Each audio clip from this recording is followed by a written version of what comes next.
fahamasinana io lalana tsy mba mety diso,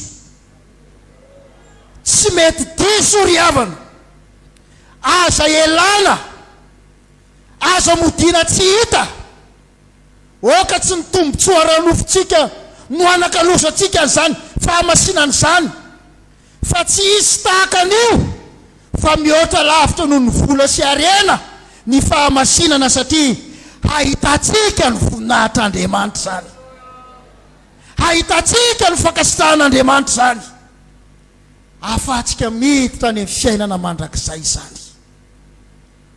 Terao Andriamanitra, tadiavo le fahamasinana io, fahamasinana io no ahafahantsika tena manompo an'Andriamanitra marina, tsisy fiatsaram-bela tsy hoe ny any dirako am-piangonanao, ny any resaka vola,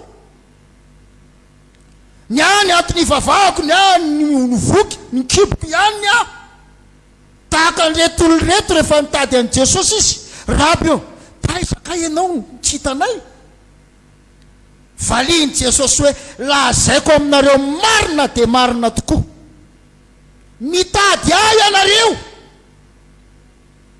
tsy noho ny amin'ny fahagagana, tsy noho ny amin'ny etaeta teo vovonjy andeha amin'ny fahamasinana, fa noho ny nananareo ny mofo ka voky ianareo. Aza mitady hanina mety ho lo na mety ho levina, fa zay hanina maharitra ho fiainana mandrakizay zay omeny ny zanak'olona anareo. Hitady an'i Jesosy, mitady an'Andriamanitra noho ny vola sy arena, te hanana nitsy, te hanana ny roa, izany no mampalaza ny fivavahana ankehitriny, fivavahana moderna, mampatahotra ihany le voalaza amin'ny bokin'ny Timoty voalohany 4:4, amin'ny andro farany ho Jehova dia hiala ho finoana ny sasany manaiky fampianarany devoly. Ny fampianarana omeny devoly mety mitondra baiboly ihany izy, manazava soratra masina izy, fa tsy hitarika ny olona ho amin'ny fahamasinana, fibebahana, fandozany ota tanteraka, fandozana ny satana, fandozana ny zao tontolo zao, manokana ny fiainany ho an'Andriamanitra le olona, atokana ho an'Andriamanitra ny fiainany ho amasinina, mba ho fenona amin'ny fanamasina, mba ho fanaka voafidy ahasoa ho amin'ny fanjakan'Andriamanitra.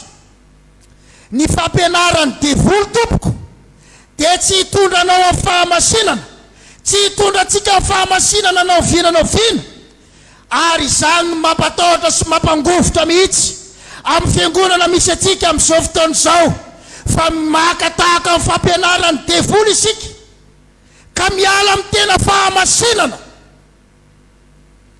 Ary dia ireny zavatra tsy dia misy antony loatra reny ny voizinao am-piangonana, ireny ny tena voizina, ka rehefa tsy mitondra vola na rakitra ny olona dia vinitra pastera,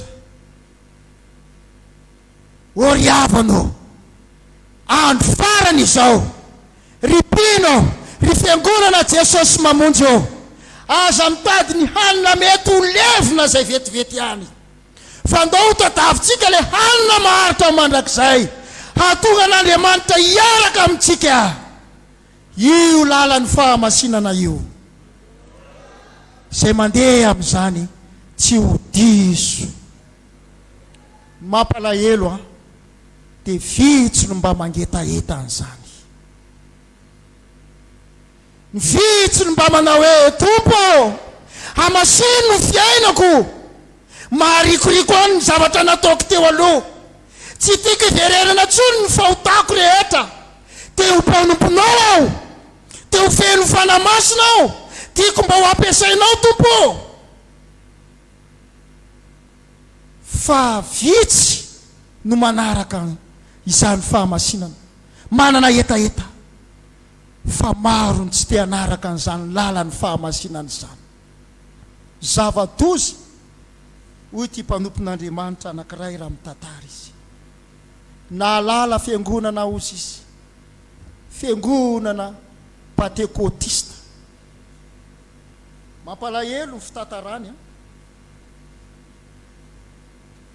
fiangonana pentekôtista lehibe anankiray ozy izy,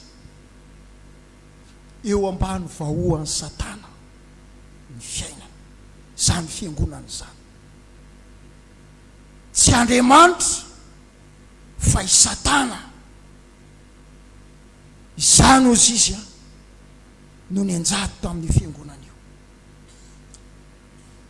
Satria nahoana lay mpitandrina mpitory-teny tsotra na sekolera baiboly na mpitandrina dia feno fanahiny fieremana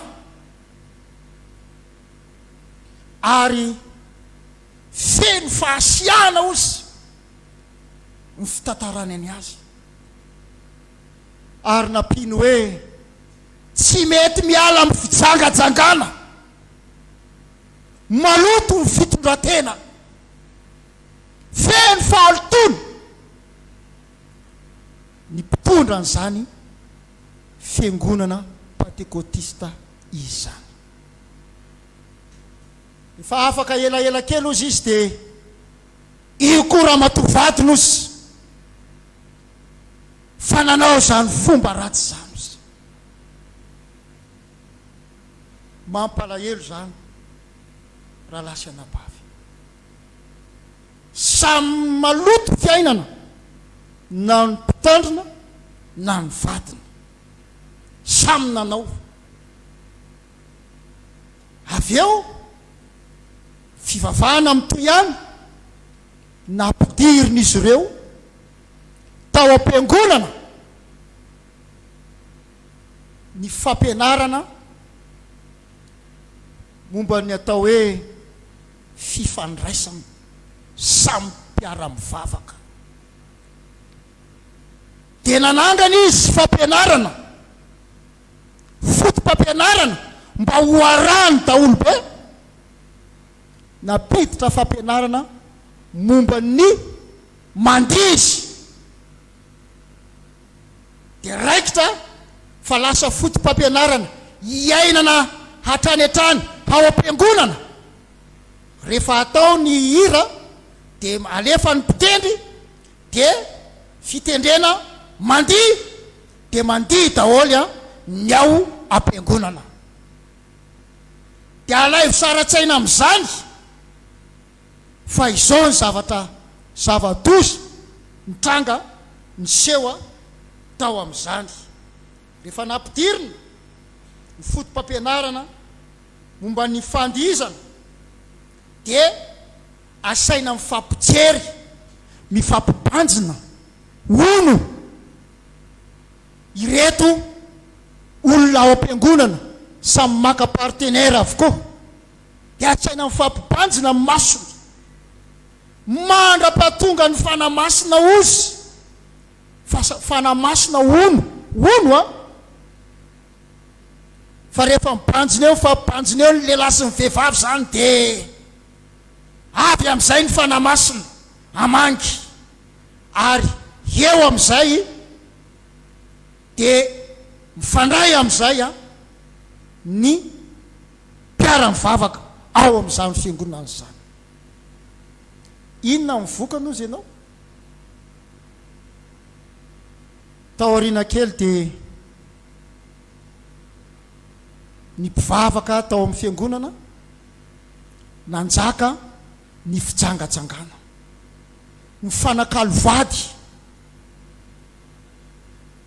tao am-piara tao am-piangonana. Tsy ela kely taorianan'izay dia nitranga ny korotana izay tsy nisy to azy vokatra zany zavatra zany.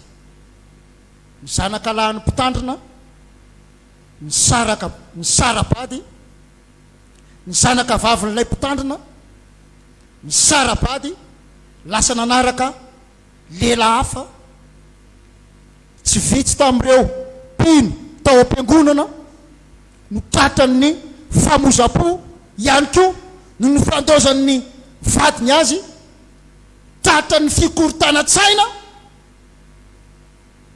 ary savorovoro mitranga tao anatin'ny fiangonana ny afitsiky ny anankiray taizany evy zany tao amin'ny mpitondra izay nanokatra ny fony ho an'ny devoly. Raha mba nanaraka tsara ny fahamasinana izy tsy mba tratran'izany naoviana fa vokatry ny filana tsy voave tsy maty. Baiboly mantsy dia milaza manao hoe izay rehetra any Kristy Jesosy dia efa nanombo ny nofony sy ny filany teo amin'ny hazo fijaliana. Nisokatra ho an'ny devoly ny fony, tafiditra tao am-piangonana ny devoly, korotana lavareny tsisy fiafarany, voaroroy amin'ny resaka fitsarana tribonaly isaka ny raharaha fera isan-karazany ilay fiangonana. Tsy fandehanana tao amin'ny fahamasinana. Ohatra mba mahakasika antsika ihany zany zavatra zany ry havana. Totra mba mahalasa eritreritra ihany fa tsy misy tonga saina amin'izany na mpitandrina na mpino na sikoly biblika na mpinotsotra mitondra fivoriana. To tsy misy mahatsapa-tena homeloka ny vily lalana fa mbola samy te aneo no maizy azy avokoa. Raha lasy anabavy raha mijoro eto tsy sanatry ny vava tetika fikomina kory ny jorona eto, tsy sanatry ny vava fitadiavam-bola sy fitadiavan-karena, tsy sanatry ny zany na fitadiavana seza na te hitondra na sala amin'izany. Tsy mora ngety azy ty e. Raha tsy safidiko aza dia aleo mangina kanefa tsy mety ny ao anaty ry havana satria olona ao any an-danitra isika. Tsofo ny anjomara lazao amin'ny oko ny fahadisoany hoy ny tenin'Andriamanitra. Ka inona ny mahadiso atsika? Ny alantsika ny fahamasinana, ady korotana, mpitandrina miady, mpino miady, mifakahala, tsisy fahadiovam-po, tsisy fifamelana. Aiza ny fahamasinan'Andriamanitra eo alohan'izany ry havana. Ato vava ty fa ivavahana ianao dia sitrany, tsisy fanasitranana mihitsy ho azotsika. Andriamanitra tsy hijery mivavaka ataotsika fa ny fiangonana Jesosy mamonjy ray manontolo miverena ao amin'ny fotom-pampianarana marina. Fahadiovana anaty, fahadiovan'ny fo.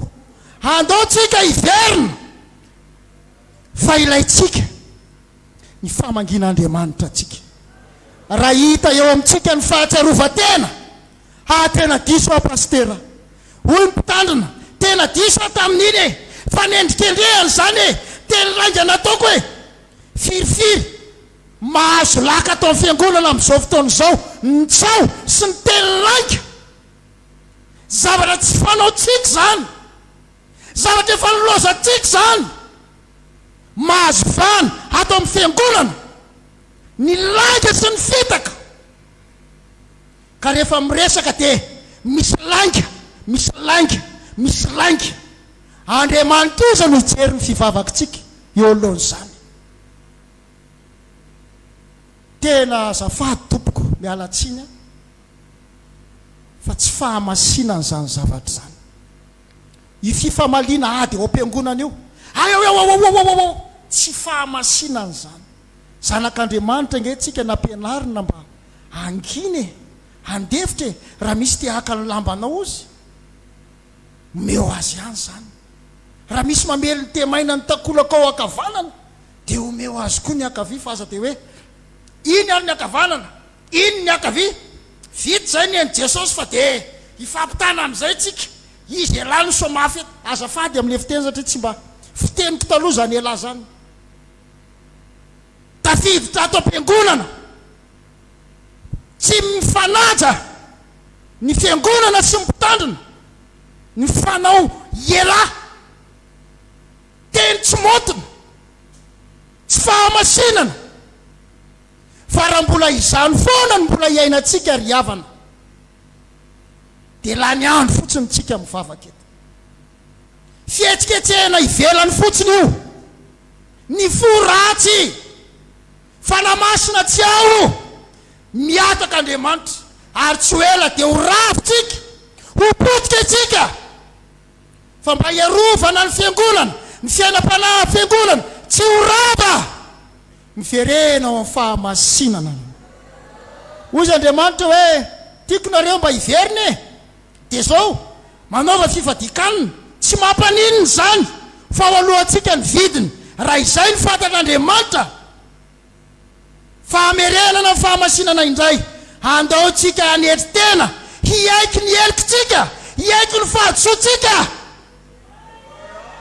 tsy isy anamary tena manao hoe ka izy mihitsy ane tena diso amin'iny e ianona mihitsy ny tena fosina amin'iny tadiavitsika zay olona meloka hoe iza ny tena meloka andao ny tenatsika no melohatsika ny tenatsika tenatsika hoe za mihitsy Jesosy ny nahatonga an'iny zany nanisany tsy nampandroso ny fanjakanao zany natonga an'iny ho foana tompo amasino Andriamanitra rehefa samy manamasina ny fiainany tsirainay avy tsy tamahana eo amin'ny toerana masina ny devoly miala teo izy na dia tsy roanao azy izy miala ny devoly ry havana rehefa masina ny fiangonana dia miala ny devoly miditra tsehitra Andriamanitra mivoda olo ny robinet midy rehetrarehetra sitrana ny marary toriteny ronjato ny ray mibebaka mba tiako hita mihitsy zany rehefa mitoriteny mba tiana ho hita zany rehefa mitoriteny ianao fa andao tadiavitsika ny fahamasinana dia rao Andriamanitra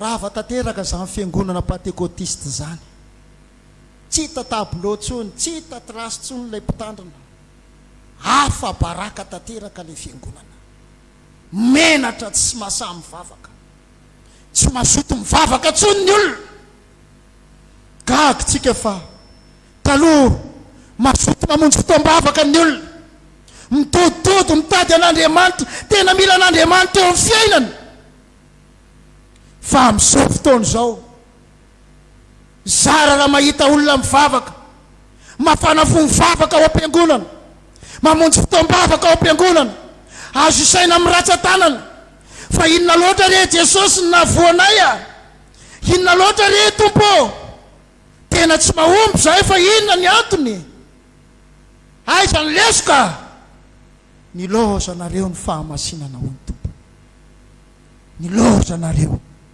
ny fahamasinana ny tanora zazalahy ny tanora zazavavy mifanimba sy mifamotika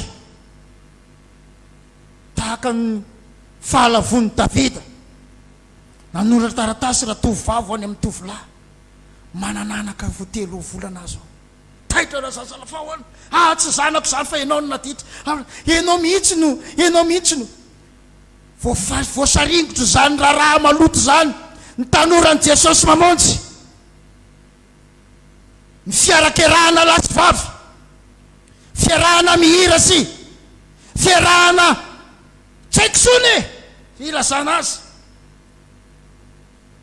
raha tamin'ny androko taloha mantsy isorako an'Andriamanitra fa voatandrina fa vo mahita tanora zazavavy ery tamin'iza tanora satria ohatry ny avy hatrany dia mampianatra ny fanamasina momba ny fahamasinana vo tafiditra tato amin'ny fiangonana Jesosy mamonjy aho dia sorena be aza teo 17 taona teo zay raha tsy diso zao efa 50 latsaka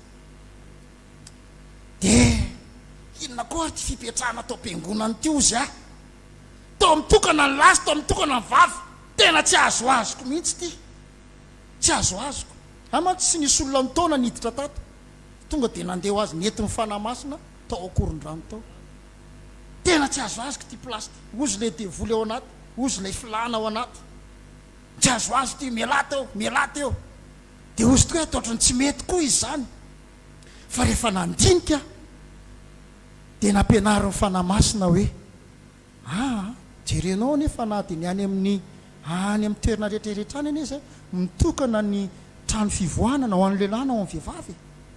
Nahoana moa no atao am-piangonana ny tsy hiavaka hoe ato ny fipetrahany lehilahy, ato ny fipetrahany vehivavy.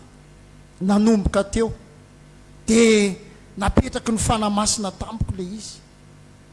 Ka raha vao mahita tovavy eny ny tanora zazavavy, ino fa hifanena ampoko. Vao tazako lavitra tonga dia efa misy lalana antsirany, tonga dia lasa mivily lalana. Rehefa tsy afaka elana dia arabaina fotsiny, tsy raisy tanana. Ny tanora amin'izao manahoana sera hita vaovao tena eny ianao zany tsy mahita, tena manimanina anao mihitsy zany tsy haiko lasonao tsy hita. Eo amin'izay fa tafiditra ny devoly sy ny filana. Pastera amin'ny tsy malala an'izany, ny ray aman-dreny tsy malala an'izany, tanora mifampitarika sy mifampitaona any amin'ny Facebook, MP isan-karazany. Voatarika ao amin'ny filana amin'izay ny tanora. Mihira akanjo ivelany dia tena masina tokoa, tsy mikavina. Sasany aza manao verni fa verni transparent izy teo.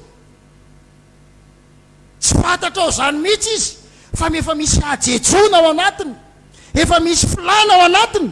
Tsy tafatompony izy na dia am-piangonana azy.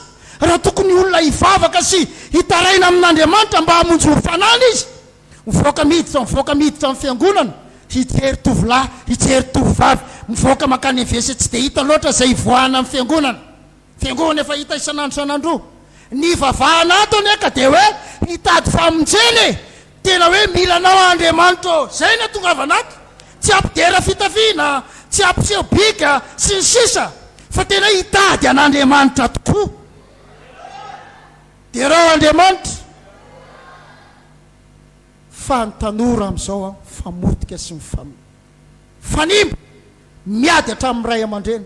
Ny zanakareo, ny zanaka hivavy miaraka amin'ny zanakareo lahy, hoy problème zany zavatra zany.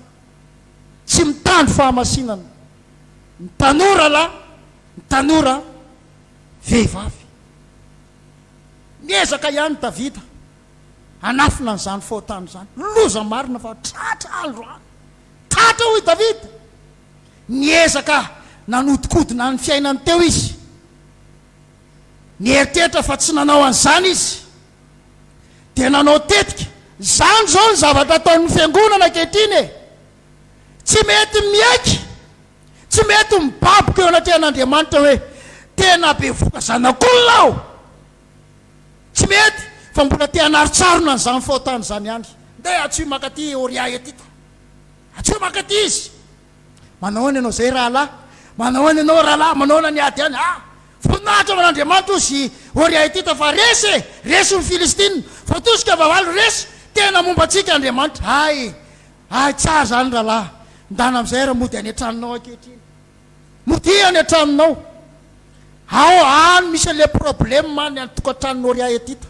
Bevoka ny vadiny, Davida na bevoka azy. Fa te hanaritsarina faotany Davida. Dia Oria etita ny rano mandehana makany. Mbola tsy tara zao raha makany ianao. Dia mba halalan'ny olona hoe ka Oria etita ngeny no tany an-tranony dia normal na be na bevoka ny vadiny. Tsy netinody Oria fa natory teo tokoa nambaravarana.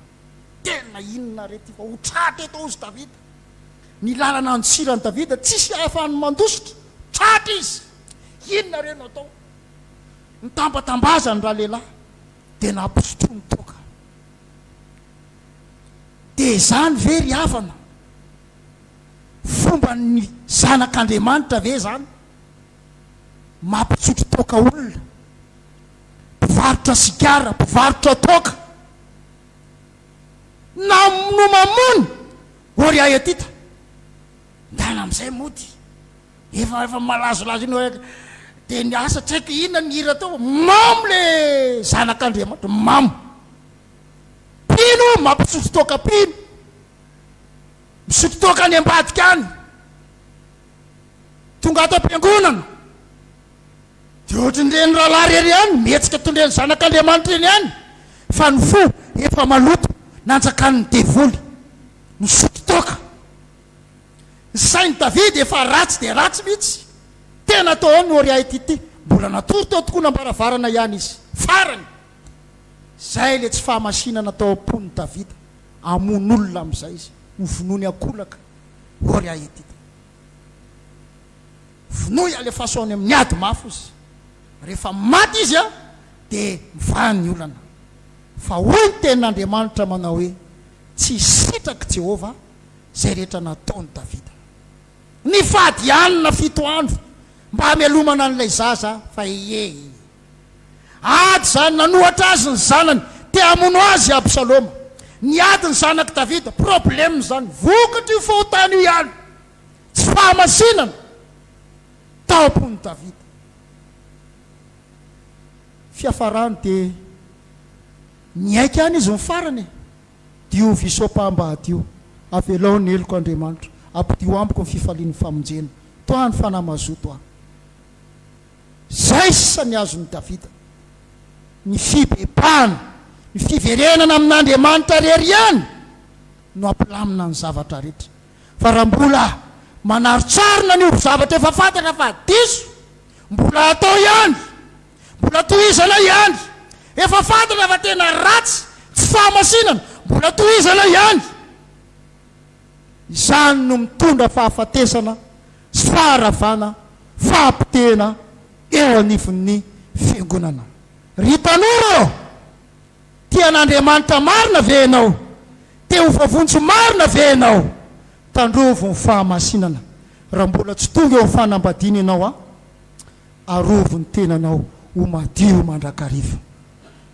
ny fitondrantenanao aoka ho fitondrantena tsara mendrika eo anatrihan'Andriamanitra fa deo ny fifampikasokasohana na ao amin'ny lehilahy na ao amin'ny vehivavy fa zany ny lalana ny dirany devoly nandringana ny fiangonana vokatry ny tsy fitandremana teo alohan'ny fahamasinana dia nitsangatsanga sy ny fanimba ny fiangonana zanak'Israely Nomery 5:20 manomboka eo amin'ny 9 ny voalohany dia ho voasoratra manao hoe dia nanomboka ny fitsangatsangana teo amin'ny zanak'Israely satria ilay fotom-pampianarany Jezebela nampifangaroaro ny laso ny vavy safady nandefera ny fiangonana fifampikasokasohana hoy ny torevitry Balama matsy amin'ny Balaka Andriamanitra tsy hanozona ny fiangonana mihitsy na oviana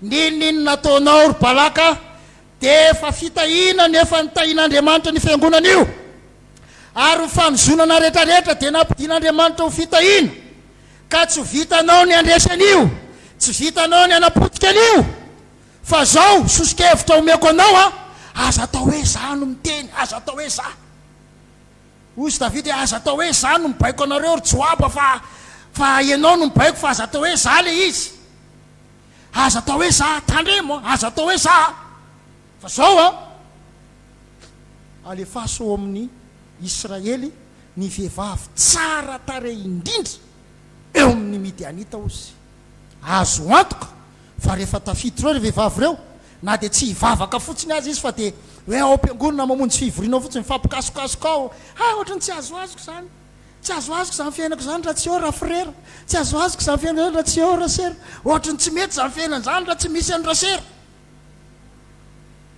teo amin'izay fangaroaro tamin'ny Midianita ny Israely nitomboka ny fitsangatsangana teo amin'ny fiangonana nitranga ny arety mandringana isan-karazany efa tsy voafehitsony tsy hitany Mosesy na mpanompon'Andriamanitra tsisy azo ny atao tsisy azo ny paster atao devoly tsy voaroaka mihamazovana am-piangonana ny filany ratsy ny fitsangatsangana movy tsy zany ny rivotra iainantsika amin'izao fotoana izao ary firifiry reo mpitsangatsanga atao fiangonana na mpitandrina na pino na laika tsy mety anarina tsy mety tenenina raha mba lazainao izy hoe inony zany zavatra ataonao zany rahalahy ianao nga mafy be ozy izy ianao nga minatra zao zany nanao fiangonana tary ny volako nanao anitsy tary ny volako mibe dia be tao amin'ny fiangonana io fa le fahotana afenina le fahotana mihamazovana ao amin'ny fiangonana ny fitsangatsangana sy ny faritona ory fiangonana Jesosy mamonjy resy laritsika fa masin'Andriamanitra andao iverinao fotom-pampianarana zany fitsangatsangana zany efa hotana matsiravina ane zany nahoany zany mbola atao am-piangonana nahoany zany mena vahana atao am-piangonana nitory teny Jeremia nilaza izy mivavaka tamin'Andriamanitra izy Jehova ndreo ny antaony mpaminany sandoka ozy mpaminany milaza fa tsisy loza anjo anareo fiadanareo anareo Andriamanitra tsy kapoka anareo tianareo Andriamanitra hitanareo Andriamanitra raiso nitsodrano hoe Jeremia nefa mitory ny fisaran'Andriamanitra fialana izy ireo amin'ny lalany ratsiny toriny Jeremia zany fa iretsy mikosehany ray ilay toriteny dia asainy manara-pon'olona amin'ny filana dia ho Jeremia hoe nampaminany nampisorony dia samy mpijangajanga samy fatrapila arena samy fatrapila vola avokoa izy ireo nataotao foana ny fanasitranana ny oloko nataotao foana ny toriteny tsy nitarika ny olona hiala fahotana mba ho masina ao an'Andriamanitra izy ireo fa ho Jeremia hoe avy amin'ny mpaminany ny Jerosalema ny parian'ny fitsangajangana hoe ny amin'ny tany rehetrarehetra tsy mba hoe avy tamin'izao tontolo zao fa avy ato amin'ny fiangonana zavatra tsy tokony hisy mihitsy zany raha lasena bavy zavatra tsy tokony andeferany zany fitsangajangana zany fa no ny fialana tamin'ny fahamasinana maro mpitsangajanga atao am-piangonana dia mieritreritra fa zay Jesosy mamonjy zay Jesosy mamonjy mireharefa zay Jesosy mamonjy nefa Jesosy mamonjy hiazakazaka makany amin'ny elo sanatria tompoko andaotsika hitsahatra anao fiainana vaovao indray iverinao amin'ny fahamasinan'Andriamanitra andao ometsika voninahitra Andriamanitra andao hamasinitsika Jesosy hoy ten'Andriamanitra tamin'ny Isaia ianao aza manaraka falitony ty tanany ty ianao nanarin'Andriamanitra Isaia mba tsy hanao fomba ratsy iainan'ny olona Isaia 9:1-12 izy zay nanarin'ny Jehova ozy izy nanarin'Andriamanitra ozy mba tsy handeha amin'ny falehan'ity fireneny ity zao no lazain'i Jehova tamiko afatr'Andriamanitra mivatana tamin'ny Isaia ary nanindry amafy ozy ny tanany ka nanariny aho tsy handeha amin'ny falehan'ity firenena ity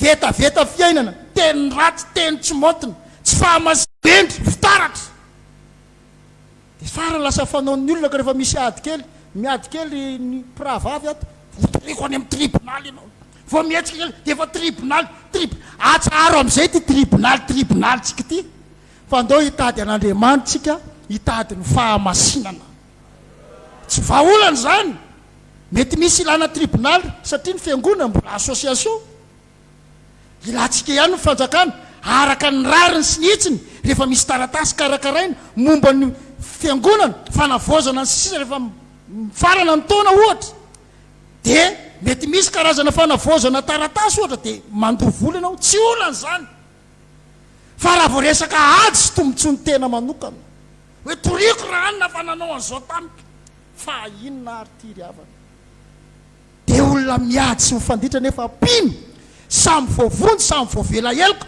samy malala hoe ny fitiavan'Andriamanitra samy malala ny hoe asany fanamasina fa dia tena jamba ve tsika riavanao andao iverinao amin'ny fahamasinana tena mariny ary vao mamofopofona ady io ilaozako tena mariny hoy ny baiboly hoe rehefa nanarinao indray mandeha sy indroa elao za tsy hamono ny fanako azako Andriamanitra no nitondra tato fa tsy olombelona olombelona manko dia rariny hoe ianona nitaona tato fa tena fanan'Andriamanitra nitaona teto tsy problème mamiko na isy namana tsy isy namana hoe zao araka le iratsika hoe na dia tsy isy ho namako aza dia ho an'i Jesosy ihany aho dia rao Andriamanitra riavana ko aza mitsikombakomba amin'ny zavatra ratsy aza mitsikombakomba amin'ny zavatra tsy masina zay zavatra toerin'Andriamanitra riavanao oka tsy ratsika amin'ny tsikombakomba zany fa Andriamanitra tsy miray tsikombakomba amin'ny zavatra maloto zavatra ratsy fa ho amin'ny marina mahitsy marina sy masina ihany no erahan'Andriamanitra amintsika. Ka soana mieritreritra hoe za nge efa 4 taona na voavonjy ahy ninona ataoko dia tia foana Andriamanitra. Tianao Andriamanitra, tia ny bebaka ianao amin'ny zavatra ratsy ataonao, fa raha marina ianao dia ampahirezy manao hoe lazao amin'ny marina fa ahita soa izy.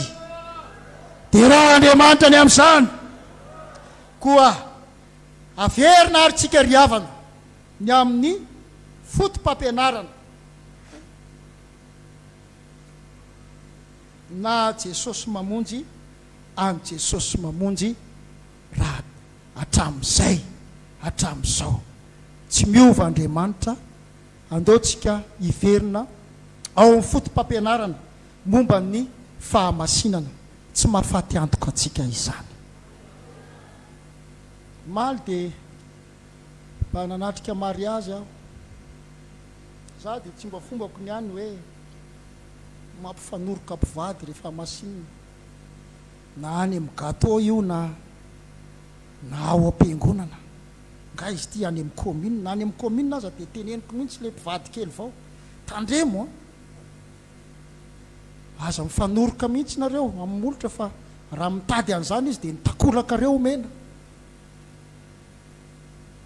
fa tsy fomba zany. Tsika mitady amin'ny fahamasinana, tadiavina mihitsy le izy Baiboly, tadiavo ny fahamasinana. Raha milalana tery sady ety io aza vao mainka tokony ho terentsika aza le izy mba ho tery kokoa, mba ahafatsika miditra any amin'ny fiainana mandrakizay. Dia rao Andriamanitra dia tena tiako mihitsy niany mampifanoroka mpivady izy le mpitandrina. Inona re ty ho a Jesosy io? Inona ary ty? Ny sasany asaina atao eto le crème io izy le lafo io, raha tianao marina vadinao dia le lafo nga zany midika hoe porofom-pitiavana. Raha tsy lelaka an'izy zany dia lazaina fa tsy tia fiaina mpivady manokana any amin'ny afina any ve dia fa rehefa vao masina fotsiny izy efa voalaza fa mpivady izy ireo manomboka izao dia izay zany no izy no amasinina dia angatahana Andriamanitra mba hanapaka ao anatin'ny tokantrano. Tandremo zany mpitandrina isany tokony isy fifanarahana mihitsy ao amin'ny braon fraisan'ny mpitandrina hoe zao ny tokony ho arahana, zao ny tokony fepetra. Arahan'ny mpitandrina rehetra era amin'ny Madagasikara rehefa manamasina mariazy dia zao ny zavatra azo atao ary zao ny zavatra tsy azo atao, fa samy manana ny azy. Dia rao Andriamanitra ry havana, zany zavatra zany dia manasavoritaka dia ohatra miteraka lolony amin'ny hafa. Pasteur ianona nanao an'izao nefa ianona tsy nanao an'izao, dia lasa miteraka adevitra be le izy, fa misy zavatra anankiray tokony iraisan'ny fiangonana Jesosy mamonjy rehetra mikasika ny amin'ity fampianarana ity. Alleluia. Ary dia iainantsika le izy hivelomantsika isan'andro, rivotra iainantsika ny fotom-pampianarana. Efa nilozantsika lavitra zany fahotany zany, tsy tokony tononona tsona atao am-piangonana zany, zany ady zany mbola ampianarina ifamelana indray ve tsika nefa samy efa mpitoro teny. Mbola ampianarina hoe mieke eloka mihitsy ianao, fa tokony efa mandeha ho azy zany hoe rehefa mba nanao fahadisoana ianao dia mba mahaiza miaiky hoe diso ao Andriamanitra. Ary efa tsy te hanao an'izany ianao dia aza manota are, aza manota fotsiny, aza manota fa arao fotsiny le tenin'Andriamanitra, arao fampianarana. Fa ianao ka miaiky eloka, ianao ihany ny vin'ny korotana nefa tsy hainao ny miaiky eloka, noho izany aza manota zany. Andeha ara-dalàna amin'ny fiainanao dia tsy hitanao tsisy an'izany fiekekeloko zany rehefa tsy manota ianao. Inona ary no ekenao eo? Tsisy ekenao rehefa mandeha fahadiovana ianao, tsy na ny eritreritra aza tsy manameloka anao, dia fiadanana ho anao. Halleloia. Fa ka miaikeloka ka mibebaka, ohatra manahirana zany bebaka zany ozy ny sasany. Za lazay nila fa za olona ambony ao amin'ny fiangonana efa za ve dia anetiteny vao mainka fa avoazana le izy. Jereo fa arakaraka ny tsy fiekena eloka vao mainka mitombo ny korotana, mitombo ny zavatra manahirana. Tsy hitany mpino zay ale dia farany dia lasa izy mifindra fiangonana hafa. Firifiry moa mpino efa tratran'izany zavatra zany. ho antsika raha te hanana fiadanana fitsaharantsika misy tenin'Andriamanitra io Jeremia 9:20. Izao ny lalana masaka hatry ny ela dia lalana mankany amin'ny tsara. Ino no izory? Izory iny dia ahita fitsaharana ho an'ny fananao anao. Hatramin'izay aloha tsisy zavatra manameloka mihitsy amin'ny fanapa-kevitra zay no resiko. Za miaro ny fanako ahoana ny famonjena zay nyraisiko tao amin'i Jesosy ve dia ho verivery fotsiny nieretako mafy tato amin'ny fiangonana noho ny korotana dia kivy aho zany, reraka aho zany, zao rehefa samy tsy asamanana ny lohany ny olona dia aleony aho dia tazomboko ny aho dia izay manaraka ny fahamasinana ihany no miaino aho. Zay tia fahamasinana dia afaka miainao, zay tsy tia an'izany dia afaka manenjika sy manasoaso aho. Maninako manao teny etsoeso fa tsy manasoaso. Noho izany andeontsika hiverina amin'ny fahamasinana. Tsara ny fahamasinan'Andriamanitra io ry havany. Tsara io. Ka raha mety tsika dia ho hamasin'ny fanamasina ny fiainantsika. Misy zavatra azontsika atao. Ny zavatra ataontsika araka ny tenin'Andriamanitra dia ny miaikeloka. Jeremia 9:7. Ekeo aloha ny fahadisoanareo. Tena manaiky ve tsika fa efa nivily lalana, efa nandeha tamin'ny lalana tsisy, lalana mampatezitra an'Andriamanitra. Anka na mitory teny aza mahamenatra ankehitriny mitory ianao hoe manafaka Jesosy nefa jerena nefa ny fitondratena ny mpino am-piangonana, mpivady miady misaraka manitsakitsabady, ny ankizy maditra, mpianatra sekoly alahady, tsy lahitra tenenina, tsy manaja mpitondra, zany nefa voazantsika daholo. Vokatra zany dia simba ny fo, simba ny tem-panahy, simba na ny fivavahantsika azy ka mivavaka tsika, na ny fanamasina tokony hampifaly atsika dia lasa malahelo izy. Dia izay mahatonga fiangonana toraona amin'ny tatao foana fa tsy mba mety mbiratra le masoandro mpiaina atsika, fa toraona amin'ny tatao foana. Minoa nefa tsika fa izao raha miaiky ny helikitsika sika, miaiky ny fahadisoantsika sika dia mahatoky somarin'Andriamanitra hamela heloka ary ampidina amin'ny fahasoavana eo amintsika izy ary io asa fanamasinana io tsy asako, tsy asanao io, fa asan'Andriamanitra mahadiodio. Tsy hidiranao zany, tsy hidirako zany, fa rehefa tonga ao am-ponao Andriamanitra dia manadio anao, mamotsy anao izy ho diovy no fitsiny. Daniel 12:20. Maro izy no diovina sy ho fitsina amin'izany andro zany, satria niaiky ny fahadisoana izy tompo diso ny lalana leako. Tsy handeha amin'izany ntsony fa handeha amin'ny lala mahitsinao amin'izay aho, hiova amin'izay aho, hivavaka ary anariny adalako rehetra aho, hamasino aho mba tsy hiverina amin'izany ntsony, arotsay amiko ny fanamasina tompo, tsy hiodina aminao ntsony aho fa hanolotena ho anao aho. Asan'Andriamanitra mahadiodio ny fanamasinana ny fo. Midina eo amintsika amin'ny fahasoavan'Andriamanitra ary asan'Andriamanitra azy mahadiodio. Be dia be ny teny milaza an'izany fa ao amin'ny Ezekela 4:3-5:20 no ahitantsika an'izany asan'Andriamanitra manokana. Asany tsy hidirako, tsy hidiranao fa asan'Andriamanitra mahadiodio. Ho fafazako rano madio nareo dia adio izy. Izany ianao an'izany Andriamanitra, tsisy olombelona, tsisy profesera mahadio ny fo io, mahadio ny fieritreretana. Ny fieritreretantsika rehefa vao ratsy zay dia efa tsy masina. Avy eo amin'ny fo ny voan'ny sain-dratsy, ny von'olona, ny fahakalana, ny fifandirana, avy eo am-po. Fa rehefa Andriamanitra ny manadio, fotsian'Andriamanitra ny fotsika adio, dia tsy hanana fieritreretana ratsy anisy ratsy ny namantsika sika. Oka tsisy eritrerit-dratsy anisy ratsy ny namany, hoy ny tenin'Andriamanitra. Fa rehefa vao mieritrerit-dratsy anisy ratsy ny namanao ianao dia efa tsy fahamasinana izay, fa mieritreritra anisy ratsy azy akolaka na amin'ny vatana. Inona koa ataoko an'izao iny, hitany tsara ny zavatra ataoko amin'iny. Rehefa ratsy zay ny eritreritao ary tsy henon'Andriamanitra ny vavaka ataonao zany, tsy mihaino Andriamanitra. fa rehefa miasa Andriamanitra manadio a dia hovahiny ho amin'ny fieritreretana tsara mandrakariva amin'ny fiainantsika ka ny vokatry ny fanamasina ao amin'ny fotsika dia ho amin'ny fahatsarana rehetra ho tanterahan'Andriamanitra n'izany amintsika tsirairay avy. Tompo ilay hitantsika dia ho ataontsika ilay hira no ilay masoandro mibalika iny hainareo ve iny haitsika ve ilay masoandro mibalika aloha hoe andao ataontsika ilay hoe masoandro mibalika dia hivavakitsika aorianan'izay. Tompo ane a ameno izay banga sy tsy ampy amin'izay fampianarana izay.